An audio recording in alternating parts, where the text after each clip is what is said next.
Impact Family, impacting the world through healthy family. Shalom saudara-saudara, saya berkunjung lagi ke rumah saudara dengan keluarga saudara-saudara.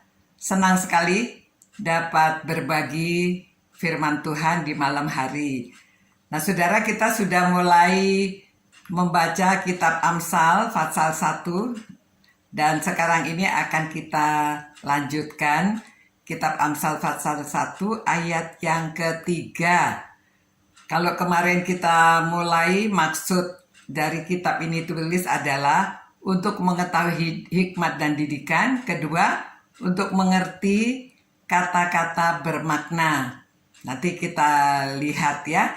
Hari ini ayat yang ketiga, untuk menerima didikan yang menjadikan pandai, serta kebenaran, keadilan, dan kejujuran. Bapak, Ibu, dan anak-anak sekalian, sekolah itu penting atau tidak? Pasti saudara katakan penting ya. Itu sebabnya orang-orang banyak yang berlomba-lomba cari sekolah negeri, cari sekolah favorit, sekolah unggulan. Tapi saya baru dengar beberapa hari yang lalu Menteri Pendidikan Nadine, dia mengatakan bahwa di sekolah itu kita bukan hanya belajar ilmu pengetahuan, kecerdasan atau inteligensia, tetapi juga kecerdasan bersosial, kecerdasan emosi, keterampilan, supaya mereka siap menyongsong hari depan. Jadi pentingnya pendidikan untuk menyongsong hari depan, supaya anak-anak nanti dewasa dapat hidup dengan baik di dalam masyarakat. Banyak orang memilih sekolah yang paling bagus. Sebetulnya kalau ada kesempatan boleh, tetapi tidak harus. Karena yang penting saudara kecerdasan emosi. Kalau saudara membaca buku tentang emotional intelligence, dikatakan dari IQ itu hanya 20% yang dipakai untuk seorang menjadi sukses. 80%-nya dari kecerdasan emosi. Jadi coba contohnya mantan menteri Susi Pujiastuti, ijazah SMA-nya aja dari paket C loh, ya. Tapi bisa jadi menteri, saudara, karena dia cerdas, dia pandai. Pandainya itu ya tidak secara formal sekolah dapat ijazah, tetapi kehidupannya sukses. Karena ya namanya pandai itu demikian ya, cerdas, pandai.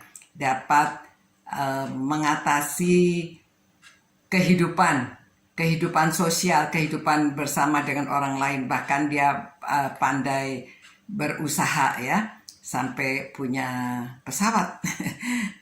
Dan usahanya itu dari pesawat pribadi sekarang sampai pesawat yang untuk komersial juga. Nah, saudara, di rumah kita mengajarkan anak untuk jujur. Bagaimana kadang-kadang anak itu takut jujur karena takut dihukum.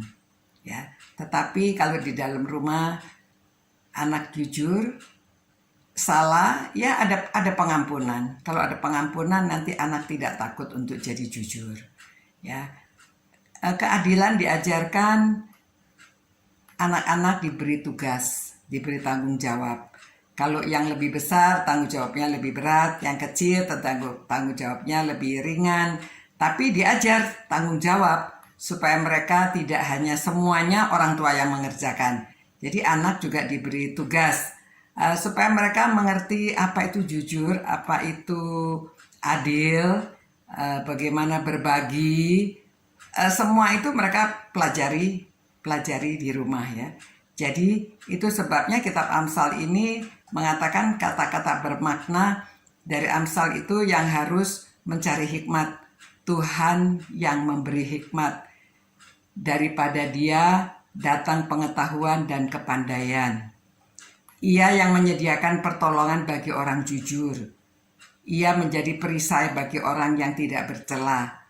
Maka engkau akan mengerti tentang kebenaran, keadilan, dan kejujuran. Bahkan setiap jalan yang baik. Nah, saudara-saudara, ucapan di atas kita ambil dari Amsal pasal 2. Nanti itu sebabnya saya sarankan juga supaya saudara-saudara membaca kitab Amsal. Karena di situ dikatakan selain berdoa, saya katakan selain kita berdoa, minta kebutuhan kita sehari-hari, minta dilindungi, minta kecukupan, ada pekerjaan, saudara harus berdoa juga minta hikmat. Mintalah hikmat bagi setiap anggota keluarga, agar ucapan kita bermakna untuk menerima didikan yang menjadikan pandai, serta kebenaran, keadilan, dan kejujuran. Nah, sekian untuk hari ini. Besok kita berjumpa pula. Kiranya Tuhan memberkati dan memelihara saudara. Berdoalah supaya saudara menerima hikmat dan kepandaian dari Tuhan. Sampai berjumpa. Jangan lupa cinta Tuhan, cinta firman-Nya, dan cinta sesama. Good night, God bless, and take care.